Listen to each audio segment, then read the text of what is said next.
For myself and my family, 90% of our diet is off the land.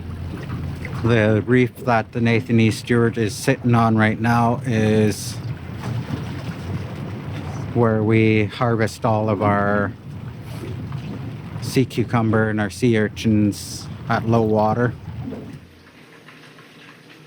This is what a family dinner looks like where I come from. This here is all food from Gale Creek. This is the kind of remote community where a small bag of groceries costs over $100. This is where food security comes from the sanctity of the land and the sea. This is my gran in the white top. She makes the best seagull egg cake. This is my mom beside her in the blue. She always buys prawns from someone for me when I come home. This is my Auntie Marie in the hoodie. She raised her boys to be traditional.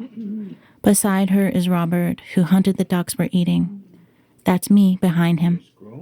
This is my little cousin Latoya, who worked at the spill site until she was ordered to stand down because of her age.